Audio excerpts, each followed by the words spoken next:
You're tuned in to the MtG Cabal cast, where they cover Magic, the Gathering Finance. All right? You don't know about it? You're tuned in right now and get ready to learn some shit.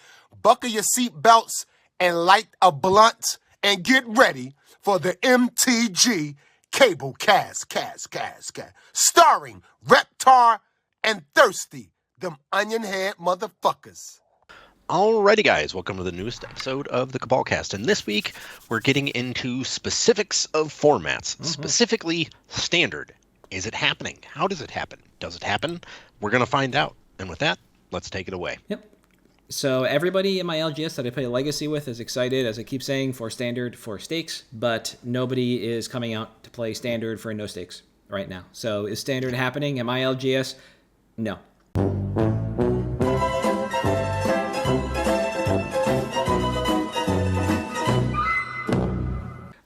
But everybody's looking forward to it, and that was before we got Duskmourn. Spoilers, things look really good with Duskmourn. Things look really juiced. Right now, we are more enthralled with the fact that Commander decks are basically Legacy precons because there's now a Black Triumph of St. Catherine, which makes Intuition an interesting card because you can reanimate it.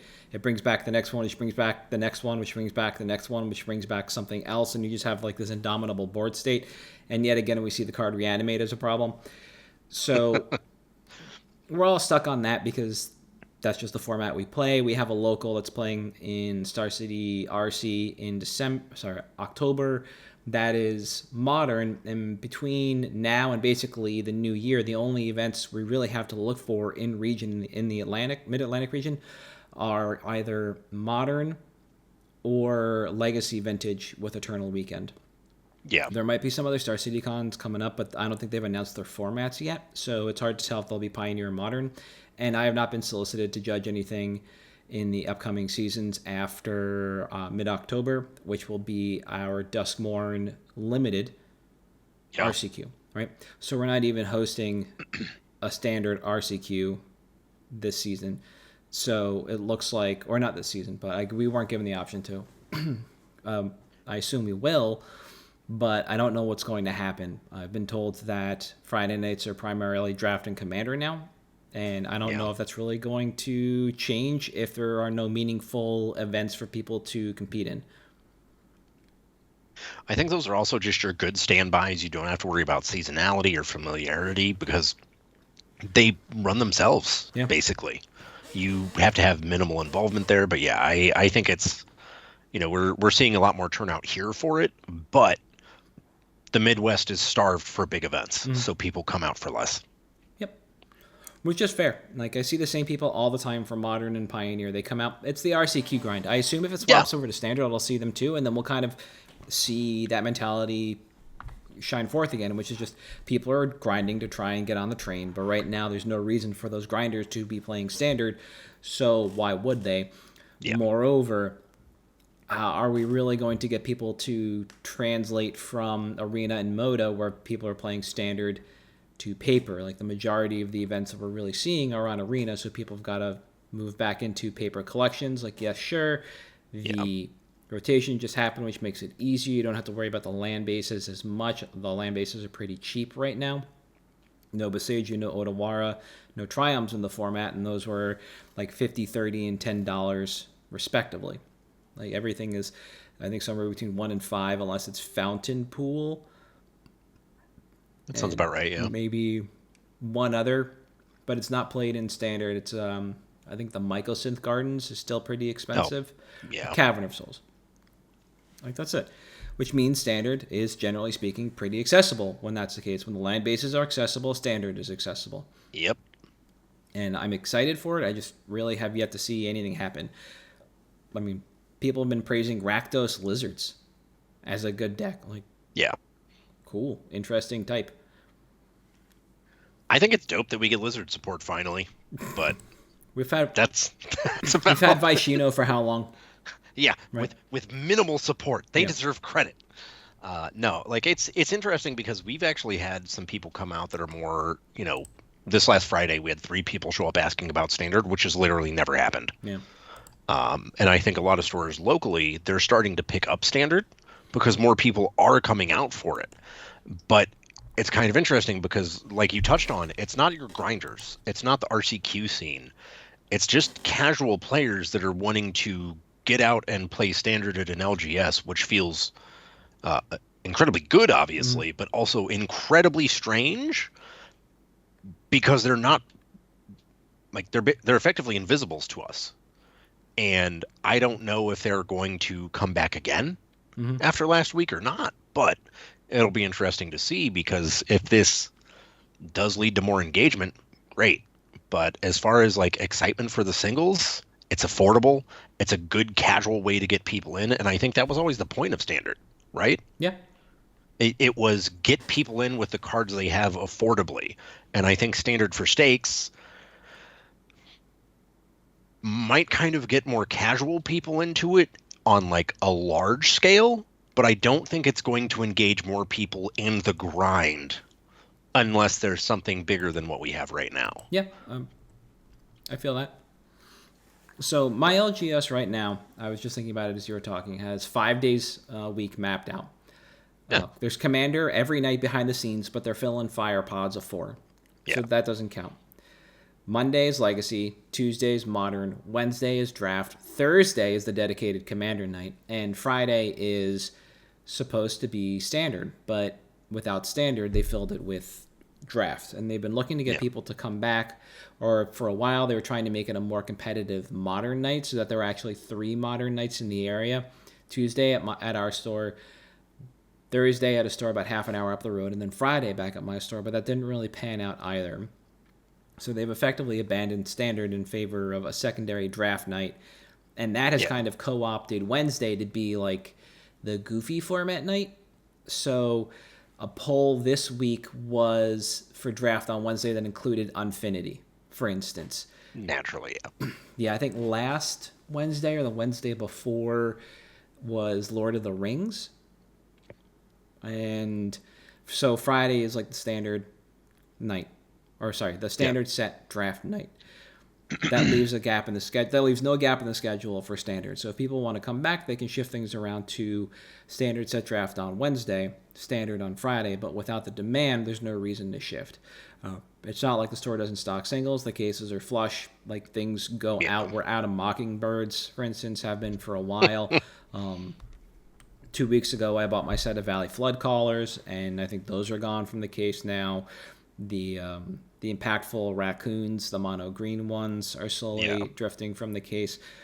Like, that's there. People, it is accessible to players. It is in their faces. They have to want to engage with it, though. Have you seen any kind of like interest building, or are you going to carve out a night for standard, do you think, to try and bring people back in? So there's a couple of stores in the area that actually have started standard nights. And the interesting thing is it's 2 stores, 2 different nights. They're actually getting them to fire, but there's other stores, because we do have like a group chat where we all talk basically, that actually are considering starting it as well. And we just got solicited for RCQs, and standard was an option, and we picked it for one of ours, which, I mean, I cannot remember if I have literally ever picked standard for an RCQ up until this point. And I think it's a lot of things coming together. Obviously, it's accessible. Like you said, it's everywhere. People have it in their trade binders. It's in cases at stores. It's affordable. And I think we're getting to the point where even Pioneer is starting to get to, well, hey, do I really want to spend $500 to $600 on this deck? And at the rate design is, it's going to be obsolete within 6 months to a year, because it'll just be outpaced by the next thing. And standard has kind of provided an antidote for that for some of our customers, and I think that's what they're excited for. I mean, we had people, trading in for St. Drafts, like it's interesting to see fetch lands come in for standard product or for standard events. And this is the first time I can remember seeing that in probably since Zendikar. Yeah. But it's been really nice to see people come out. And like I said before, some of them are more casual that we haven't seen before. And that's, I know, what Wizards has said their whole goal was with Arena, but I've never seen any evidence that it's panning out. Who knows if it's going to be true long term, but it's The announcement now of standard with stakes has pushed it to a point where it's starting to happen consistently. All right, so let me ask you a question that looks back on historics. So prior to the pandemic, like when standard was more widely played at stores, was that a driver format for FNMs? St. Louis had converted to a modern scene at that point. We had, I think, actually 5.5-ish modern nights a week. Mm-hmm. There was one night where 3 different stores had modern, and they'd get 20 to 30 people each. Standard hadn't really been a driver here since Callblade. Okay. Which I know was a long time before. I mean, it kind of got better, but then Siege Rhino happened. Honk honk. Mm. But it hadn't been in a while for FNMs. It was like a casual Tuesday night thing.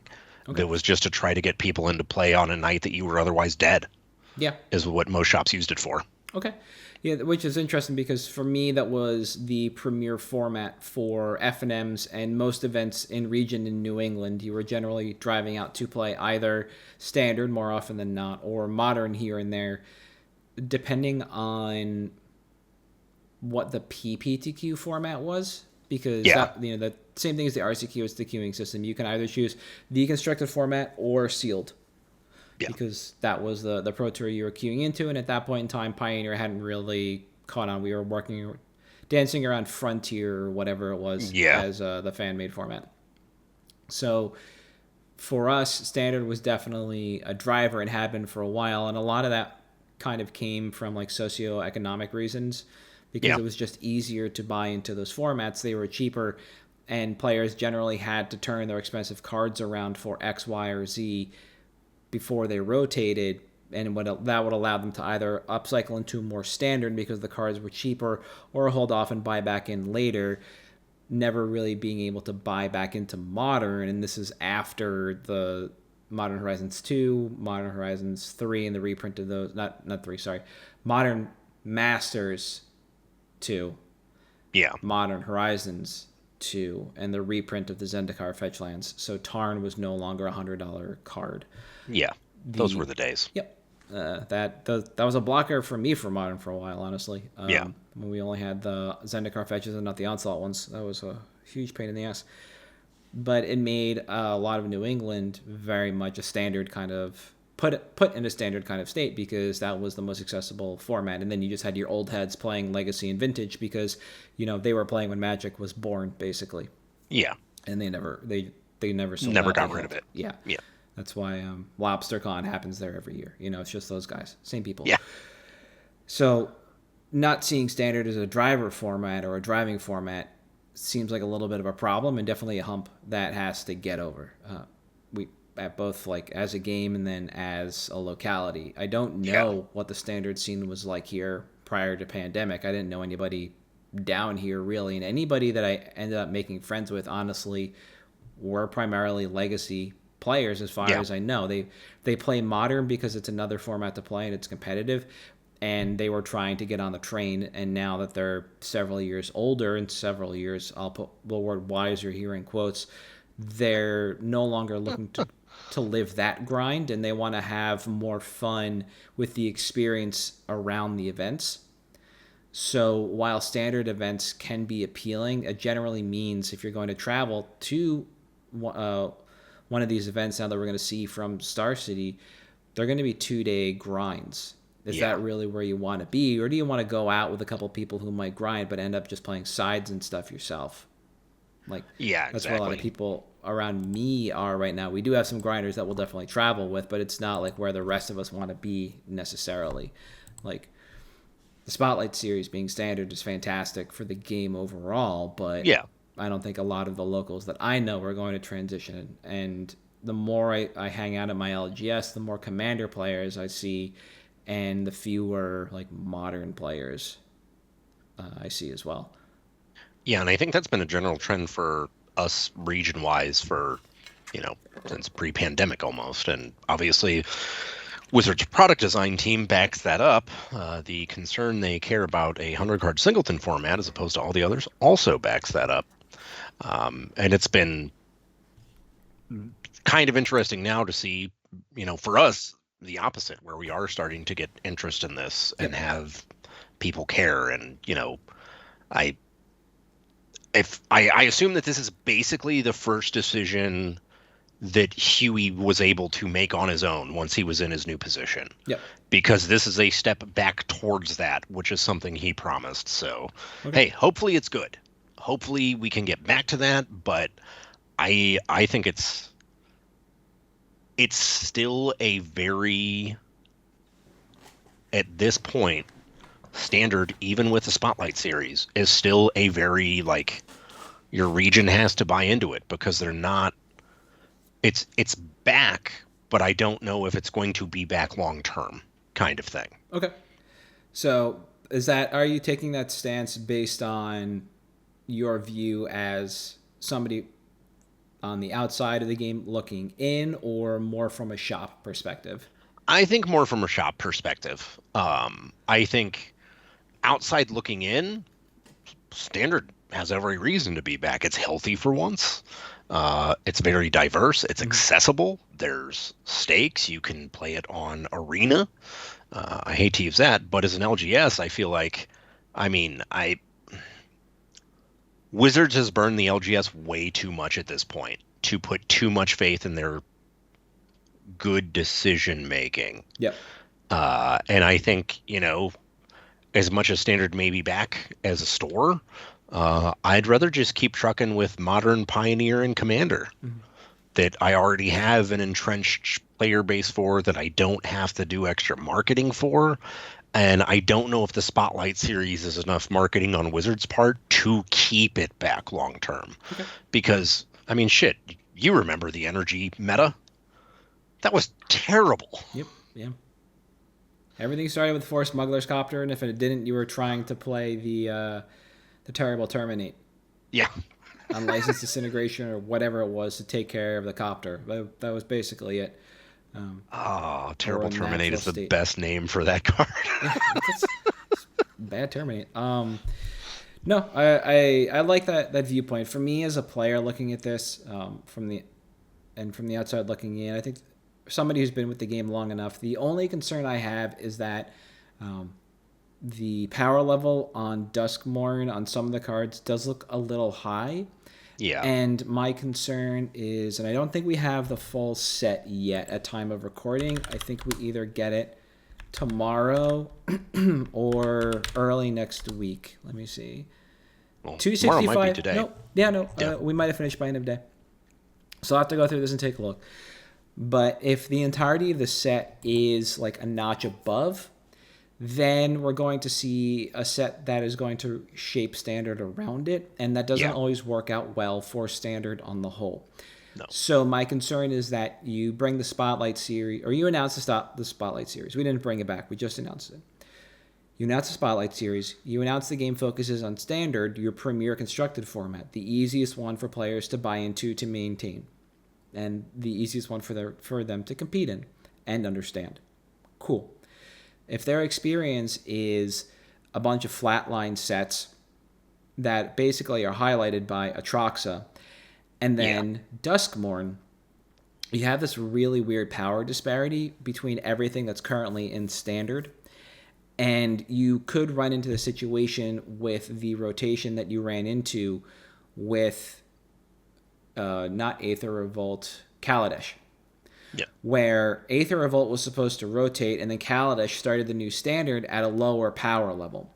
And you were supposed to kind of grow up from there. But instead, the way they changed the rotation, Aether Revolt was basically the pillar of the brand new Standard format, and everything had to punch up to Aether Revolt because that block was so powerful. Or Kaladesh block, not Aether Revolt, that was the second set. Kaladesh block was so powerful that nothing else could really topple it, aside from some of the breakout cards, some of the standouts, Scarab God notably. And I don't want that to happen with Duskmourn. I don't want it to overshadow, I don't think it'll overshadow Bloom Barrel, but I don't want it to overshadow Murders of Karlov Manor, which people are kind of already soured on from a power perspective. Yeah. I don't think Outlaws of Thunder Junction was meant to put a single card into the Standard set if its name wasn't Slick Shot Show Off. So that set has already hit the dusty trail to steal a little bit of parlance. And aside from that, nothing else seems to really be notable. Anything that's left, it's just some splashy cards or some ancillary stuff that just spackles the gaps. Like, I think Sleight of Hand is still in standard, but I couldn't tell you what set it's from. Yeah, I have no idea. Exactly. I'm pretty sure Opta's in standard, but it's probably printed in 4 sets as well. We have several different Doom Blades, some of them better than others, right? And these are all cards that are just sprinkled throughout.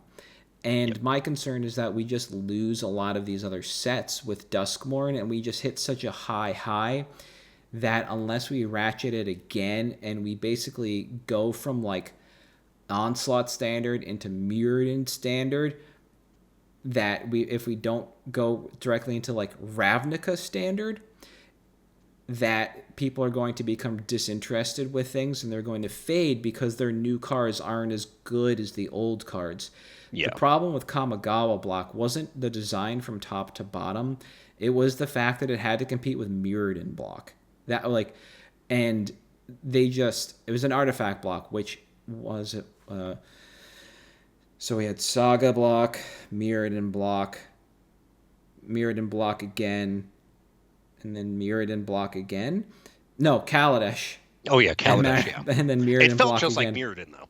Oh yeah, every time they do an artifact block, I think it's 5 times total, they lose it. They're just off the rails entirely. They can't just nail the table to the floor. So it just goes flying out the window. And if we ratchet up again after Duskmourn, you're just going to drop so far with the set afterwards. It will feel like Onslaught into Mirrodin into Kamigawa, where there might not be design problems with the set. It might be a fantastic set, but it wasn't nearly as powerful enough as the sets prior. So people just will immediately start to disengage with it and possibly disengage with standard, because why am I buying these cards? Why am I opening packs if the things that I'm opening aren't good enough to play at the competitive level? And that's kind of the mindset that WotC wants their players to have. Open packs, put them in decks, play the game, not buy from TCG Player or various other vendors, put for the cards exactly that I need, put them in my deck and play. So if people aren't engaging with the set in that kind of meaningful way, then it falls off, like you said. But that's both me as a player and somebody looking at this from the outside as like kind of this like trend tracking, gauging interest, etc. I think Duskmourn is a good set to announce this with. You just had Bloomburrow and all the cool stuff that came out of that set. You've got another set that has another really interesting feel to it, a really interesting engagement level. It's hitting on, I don't want to say all cylinders. I think there's definitely some misses in here, but they definitely did some good stuff. They definitely pushed. This is a good time to bring it back. We don't know what's coming in the future either, so everything's in a state of flux as well. We don't even know. I don't think we know what's coming up next. I haven't taken a look in a minute. But until I think that's the last one we know for the year. We should, I think, late October get the calendar for next year. I would assume so. It felt like it's been blank for a little too long because they announced this stuff and they announced the secret layers to come out afterwards. Final Fantasy and Marvel in 2025, and that's about it. So if things aren't cooking, that's my concern, is that standard falls off again. And then we lose this premier competitive format for the second time, I believe. And then it's just, well, why would we bring it back a third time? We can just shed it and figure it out from there. Just develop direct for Commander and Modern or something. Like, cool, I guess. If you want to keep running all the formats, you got to figure this one out too, and you got to figure out how to make the game viable at that level. Or, like, just shed it. Make Pioneer just rename Pioneer Standard. Hey, cool. They basically have. We'll get there. Right. There are a number of standard cards that have made it into Pioneer. Like they're just powerful enough to shake up the format, and like it's doing exactly what it needs to do. It has cards that go all the way back to what is it? Not Return to Ravtheros. Like we're seeing that stuff. That's not a short amount of time to see a level of impact from standard cards. Like that's a long time for a card in standard to be good enough to get in. I don't want to just call out Fable the Mirror Breaker, but you have a lot of the removal spells that make it in. 4-color Omnath made it in. The new Sorin made it in. Vein Ripper because of Sorin. A lot of the Rakdos stuff came out of like just around the same era, around War of the Spark. The Midnight Hunt stuff pushed down into that format. Like it can get there, it just takes a while. But it's not like without Standard, there's no older formats. No. Like at this point in time, Modern is basically just Lord of the Rings and Modern Horizons 3, and then Tron. That's it. Like that's the Modern format right now. Legacy is just waiting for the next Commander Precon to hit, and then like they'll figure it out from there. Like the older formats just rotate. They might rotate with every set, but it's going to be in what's in the ancillary product or what's developed directly for those formats, and you don't need Standard necessarily to do that. We've seen it. We haven't had a direct to Pioneer set yet, but who knows? All in all, I'm excited for Standard. I just thought I would have seen a little bit more from my LGS. They've espoused the idea that they want to have Standard, but they're unable to get anybody in. Yeah. I think that's, and it used to be something where, you'd ask around, find a shop, and you'd go, and you could engage that way. And that's just not the case anymore with Arena. So if it's going to fall on me as a store to advertise something, I'm not going to spend it on Standard. What about the open houses before pandemic? So the open houses were actually really good. Really good. Mm-hmm. But it's hard to get people to come out now because, frankly, a lot of the people that would have come out to open houses are now coming out for Pokemon instead. Okay. And that's due to, obviously, the quality of Pokemon that has taken recently, combined with the, until recent times, downturn Magic had. Got it. But, Pokemon's one they've been coming out for, and the open houses aren't really advertised anymore. Frankly, look, you're going to give me a bunch of these promos and everything and not advertise it anywhere. So I'm going to spend money to advertise it somewhere or just put up an event on Facebook, and whatever promos I don't give out, I just give out as free promos at F&M. Yep. I think there is an open house with Duskmorn, but it is meant to be Commander. Yeah. Which I don't think it's the first time that has happened, but that's what they've been mostly. And we just run it on a normal Commander night instead. Like, hey guys, here you go, free promos for showing up. Yeah, it's like auspicious timing of saying like Standard's back, and by the way, open houses are Commander now. Commander. Yeah. Instead of an event where you gave out cards that generally were played in Standard. Yep. Is now geared towards Commander players, so that one is a little tone deaf for me. Yeah. But I was just curious about that because I honestly have never played in an open house, but I've seen the promos, so I know people are doing it. Yeah. Oh, anything else that you guys have engaged with in regards to Standard recently that you want to talk about before we hit picks? Not really. One of the biggest ones is, obviously being able to have an RCQ in Standard and be excited about it is a pretty big deal. But other than that, we haven't really done much. We're pretty much like is Standard with most stores now, as far as I know. Hey, we'll wait to hear from our community on what they want. Yeah. And we'll go from there. Yep. So. If they want the events, you'll serve the events. If they want the singles, you'll serve the singles. But until they get back to you and say, let's do it, you're not going to spend the human capital even to think about how to advertise something if you don't know that people are actually going to come through the door. No, not at all. Yeah. If none of the other stores are able to get people in, then chances are nobody's able to. We won't. Yeah, exactly. Yeah. All right. I think we both got Standard picks this week, keeping it on theme. We do. So I'll let you go first with this one if you want. All right, so I will take Deep Cavern Bat, and the reason I am picking Deep Cavern Bat is as a trend call-out. This is a card that, as everybody knows, spiked to like 4x what it was to a whopping $2 from a quarter after it started seeing play in pretty much every single aggro deck that can play the card, because it's really efficient. Mm-hmm. Black 1, flying lifelink for a 1/1. All that seems fine. When it enters the battlefield, look at target opponent's hand. You may exile an on-land card from it until Deep Cavern Bat leaves. So it's Tide Hollow Sculler, Mesmeric Fiend, whatever you want to call it. It's just really efficient at what it does. But what's important about this card is it's spiked because of Standard. So this is the kind of thing where, as a store, okay, time to start digging through our back stock of standard stuff because stuff is going to be spiking, especially with as many releases as we have. And now, of note, Duskmourn will be the first set fully designed within the current rotational structure. So that is huge for a few reasons. And it requires that you pay attention to cards you have that you think may be a card or two away that will remain in the format. All right, try to pull them out, make sure we've got them in trade binders or that we're picking them up from people that have them in theirs. And Deep Cavern Bat being a standard trend spec of, hey, pay attention to standard, your lifetime of this is limited to standard.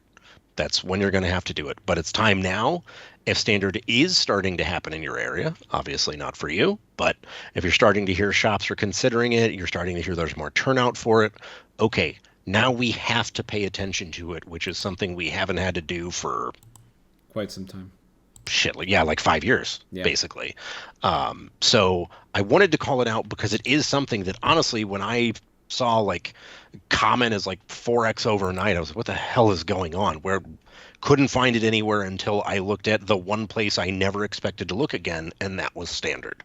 And that's something that I think we can kind of get set in our own ways with speculation and playing the market and everything else that, hey, let's try to get ahead of this if this is going to be a need and try to start picking up some of these things that we think could be good while they're still affordable so we can have them.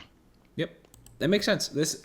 So when I was going through the Ixalan stuff that we opened, my wife and I, the cards I knew I was going to pull out were going to be all the caves, the white enchantment related to bats, and any good bats that I saw, and this was one of them. And I haven't been a believer in, and I'm going to say Mesmeric Fiend, since Mesmeric Fiend, because the Orzhov color requirement on Tidehollow Scholar was kind of like an exclusionary cost. It was very difficult to do in Modern and do successfully because the format just didn't really support an Orzhov-based deck for a while. Nope. And I didn't play Standard at that time. So I don't know where Tidehollow Scholar went. I didn't really play Standard when Mesmeric Fiend was in the format, but I know that card and its ilk in Torment had the old wording on it. So I knew how powerful the effect was. I've seen this card be played in power cubes, so I knew it was good as well. And it was just a matter of time before we saw a standard format shake out, before this card basically came to be the truth or not. I don't think there's a lot in Ixalan from the common uncommon slot that's seeing play, so it is kind of neat to see something as small and innocuous as this. And as we were talking about in the pre-show, when you take a look at mtgmeta.io, and it'll link you out to Play MTG to take a look at the standard formats. Deep Cavern Bat is in 9 different decks in the meta right now, starting with Golgari Aggro, which is like the premier deck. The deck, which is only a little bit above Orzhov Aggro, which is like one of again, the other decks. Yep. Then Rakdos Aggro, which is actually just Lizard Aggro, which is fantastic. And then it's the only non-lizard. Yep. Then Esper Aggro, which is actually old because it's still got S&C cards in here, so this needs to update. But then you can just kind of keep going down, and it's in 9 different decks overall. Insane. When you take a look at this. And that is like pretty pervasive for a common, and I think that's fantastic. If you have Ixalan stock, this is definitely worth digging out. If you think you're going to play Standard, this is definitely a card like worth looking at. If you think the decks that are built around it are the kinds you'll want to play. Like these, you look at this and it's a 2-mana 1/1 and you see it's in quote aggro decks unquote, and so that's a little weird when you could be playing literal aggro decks with the Dryad from Wilds of Eldraine. Oh yeah, the Quarian Dryad and or Slickshot show off. Like, how does a 1/1 for 2 actually fit into the aggro shell? But this is how mono black aggro decks work, or black X aggro decks work. They destroy the hand and then they just chew up the board with 1, 2, and 3 power little turds. And so Deep Cavern Bat is fantastic at doing that. It does exactly what it's meant to do. It's not terribly difficult to remove. It's just super efficient, and it can delay the opponent's like turn 2 or turn 3 play long enough to buy you the time you need to find the solution for it, to either pluck it from hand, deal with it on the stack, or if you're playing against a creature deck, deal with it when it's in play. It's not about removing the card and putting it in the graveyard. It's just about delaying the play long enough and making them focus on a 1/1 for 2 and trying to gain your edges there. Have them spend more mana on the answer to this question than you did on the question overall. And that's kind of like the value in this card. Flying and Lifelink is just gravy. You're not really suiting this thing up. It's just there to kind of be a nuisance. And nuisance it is. Yeah. It obviously does more ridiculous things when you have Ephemerate, which we don't have in the standard. But I think it's worth paying attention to. Yep, absolutely. So for me, I'm going the other direction. I'm going with the control card. I am looking at Jace, the Perfected Mind. This is from Phyrexia All Will Be One. This is Jace in his completed form. So the mana value is 2, a blue, and a Phyrexian blue. So you can either pay 4 or you can pay 3 and 2 life. And he has the completed text that says if you paid the Phyrexian blue with 2 life, then it enters with 2 less loyalty. So instead of being a Planeswalker with 5 loyalty for 4, it becomes a Planeswalker with 3 loyalty for 3. Yep. Its +1 says until your next turn, up to 1 target creature gets -3/-0, which is reminiscent of Jace's in the past. I think it's Guild Pact. Yeah, I was trying to think if it's the Architect of Thought or whatever it is. Then the -2. Yeah, that one, Architect. Yeah, sorry, from the second Guild Pact set. My apologies. That's right. -2, target player mills 3 cards. Then if a graveyard has 20 or more cards in it, you draw 3 cards. Otherwise, you draw a card. So note these are split. You can target any player for the mill, but you'll draw the cards. And then it doesn't have an ultimate. It has a -X. Target player mills 3 times X cards. So if you play Jace, the Perfected Mind, for the full 4, then -4 it, targeting somebody, they will be milling 12 cards. Yep. So this card basically kind of lives in that space between Architect of Thought and Memory Adept, where we're not really sure what Jace wants to be doing, but protecting itself by way of shrinking a creature's power, milling over your opponents and drawing a card, and then like really making a show of the mill. So when I put this on my notes in February, CK was buying 50 at $4.80, and there were 61 copies on TCG Player. LP or better for market price of $7.87. Since then, we've seen a dip, but a recovery. And when I was writing up my show notes, CK was buying 38 at $4.50, and they had 8 in sale for $8. They're now buying 28 copies, but the buy price remains at $4.50. So this is a card that is still churning quickly. So the gap was, or the hole was filled, but people are still buying it enough for CK to keep the price that high. Fantastic. Yeah. And again, taking my notes, there were 226 listings on TCG Player with a market of $5.50, and we're now down to 249 listings, and the market is a little bit lower. People are just kind of looking to push this card out, and that's fine. Not a problem. Because this set is going to be in standard until next year, we're fine with that.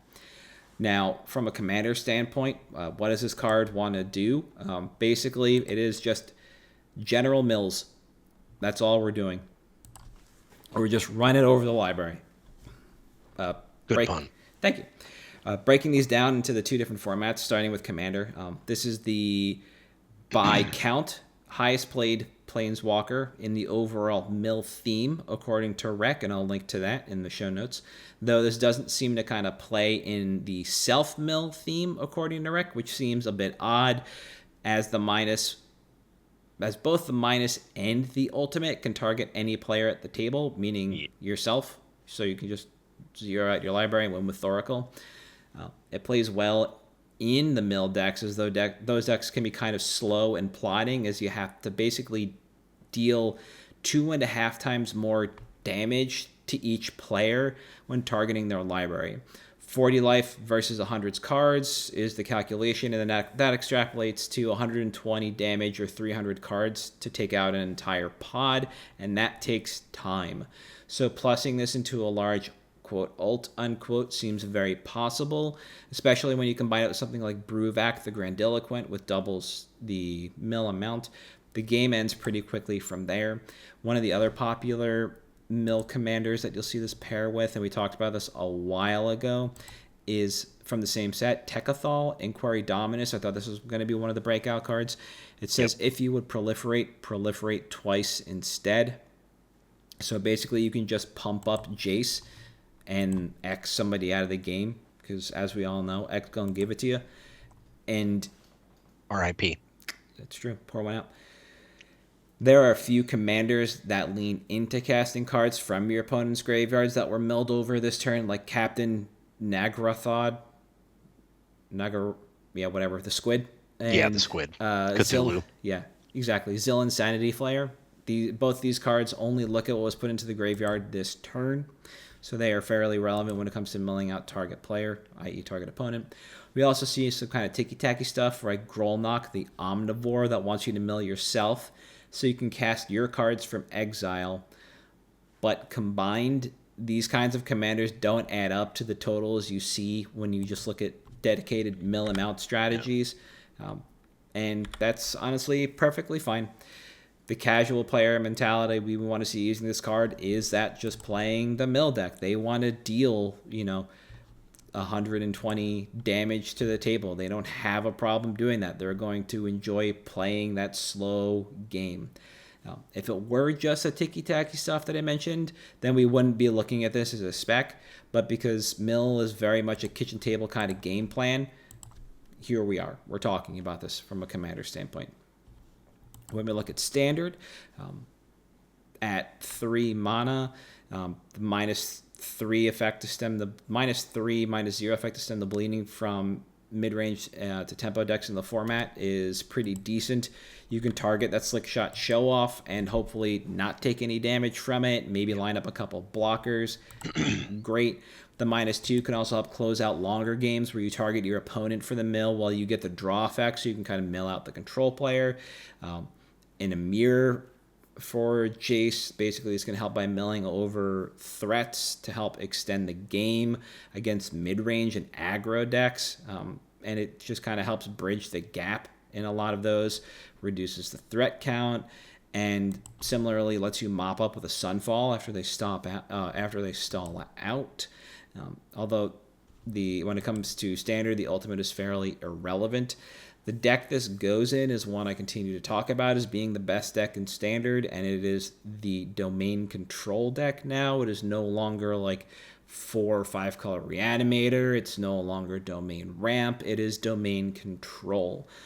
So without giving up the GOAT, everything that I talked about above, talking about the mirror, etc., is the control mirror. We are looking at the premier control deck in format. All the aggro decks are going to basically be stuffed by Jace. That's the goal, is to help slow things down, manage the board, pull your opponent apart with like cut downs and other small amount of value removal spells, gain a bit of life, eventually land a Jace and start eating away at their library while you set up, like I said, your Sunfalls, while you set up your hardcast Atroxas. And then at that point in time, you don't quite have the screws in, but you have ways to win on multiple axes, either through a final Jace ult, quote unquote, or just an Atroxa swing.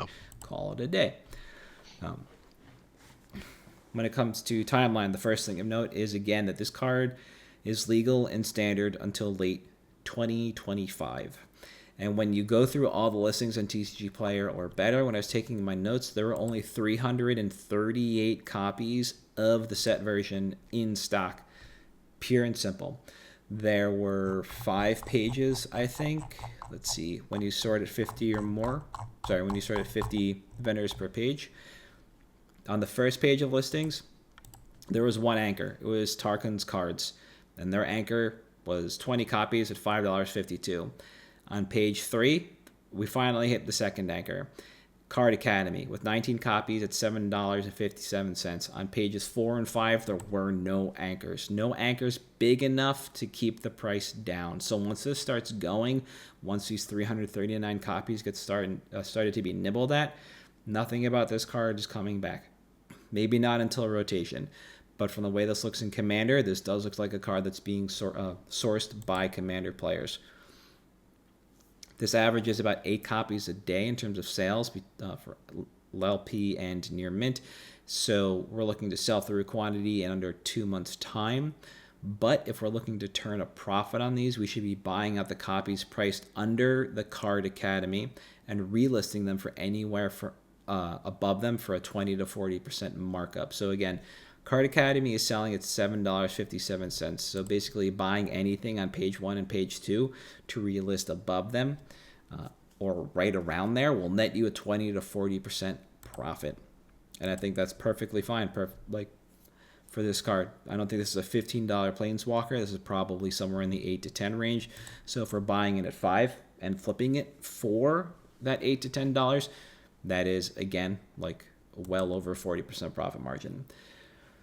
Now, buy lists are responding as standard play picks up in certain pockets of the United States. So taking that easy out will be viable, but it's going to take a lot longer to get there. I think it's probably going to be a 3 or 4 month timeline for this. We're seeing that CK didn't really respond to the pressures of sales by increasing the price on the buy list. They just absorbed those 10 and kept the price the same because they feel like when they look at velocity of the sale and the buy, that it's close enough for them to not have to worry about increasing the price. They're going to continue to hoover up these copies at $4.50.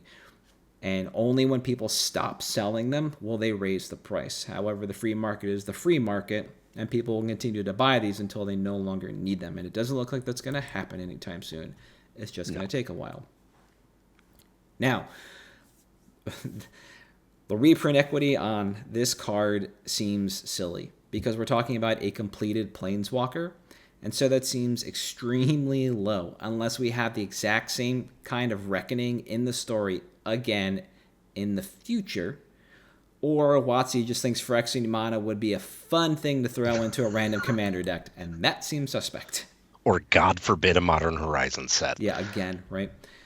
So that I don't think we're going to see a completed Planeswalker. And I'm not just saying this for Jace. I think this goes for all of them that are out there. The Vraska, that's kind of, it's not running roughshod over standard. It's doing really well. It's just there. Yep. The Luca, the Nahiri, none of those. I don't think any of the completed Planeswalkers are going to come back. I think putting it in a commander set, putting Phyrexian Mana in a commander set is dangerous, especially on a Planeswalker, because it allows you to cast it ahead of schedule. So you have to balance a lot of games around that, and I don't think they want to spend the time to figure that out. Like, okay, if you can play Jace on 3 instead of 4, what removal spells do we need to put in every other one of these decks to make sure that people can answer this quickly before it gets out of hand? Like, that just seems like a roundtable conversation nobody wants to be having. No. And then the last thing, just buy equity. I do have a few of these from opening product, but I don't quite know if I have the 6 I'm going to recommend. I wouldn't move in any more than that. I believe that is a fine short-term sales goal. If you wanted to actually just sit down and just churn through stock at infinitum because you can support a standard environment, you can support standard players, this is in the best deck in the format. The best deck by always. And that deck is going to exist until Atraxa rotates out of the format. A card in the same set as Jace. These cards go at the same time. So if you want to keep buying and flipping these for 6 to 8 months, you are more than welcome to.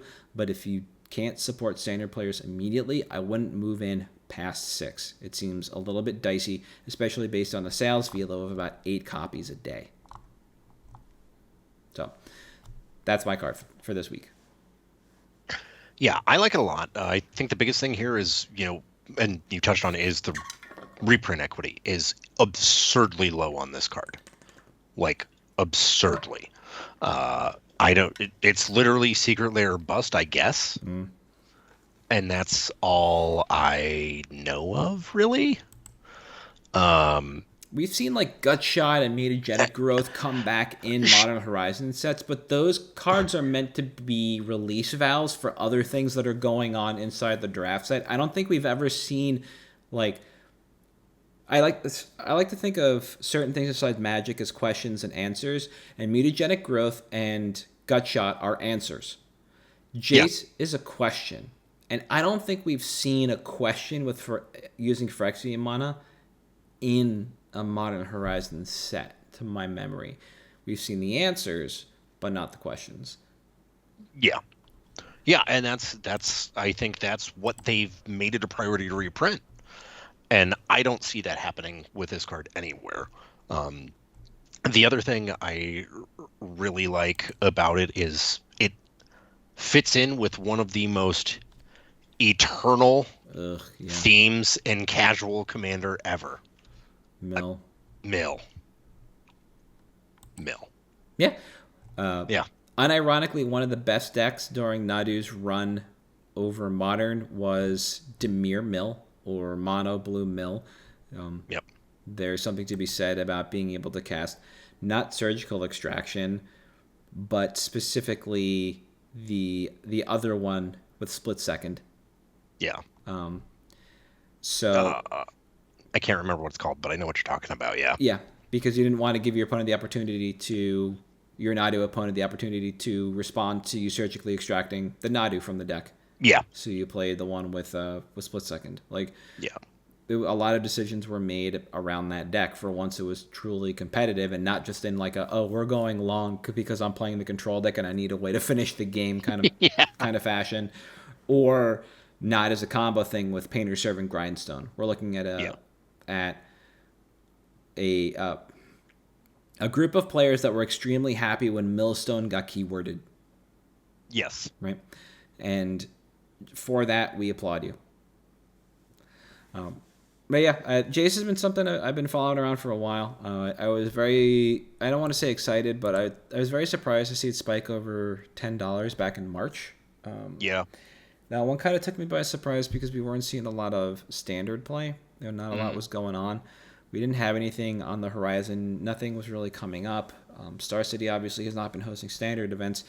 No. So to see it jump in paper right before the Clue set was kind of interesting because there just wasn't really a push. There was nothing for it.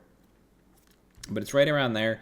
Then I tossed it on my watch list, and then it just kind of kept going up until after Murders, and it started to finally fall down 2 months later in April. And then I think basically WotC just threw it a lifeline. Here's your new rotation. We knew that ahead of time. And here's your standard support. Now go enjoy this obnoxious Planeswalker. And so we just kind of get to ride this for another, another year of, it's not the worst play pattern in the world, but it's definitely something that you can kind of see being a problem. Unironically, doesn't quite lose to Deep Cavern Bat, but it can. It can definitely be taken out. The first one, not so much. It does have flying. Yes, but minus... I guess not through the first two can beat it. Exactly. -3, -1 is a big game on a singular creature that has 1 power, but not the second one. Yep. So this one can definitely be taken out by Deep Cavern Bat. So I think that's going to be it for this week. Yep, that'll do it. So for at MtG Cabalcast on Twitter, Facebook, Patreon, and YouTube, I am at Halt I am Reptar. You are at Damon_Thurston. We'll see you next week.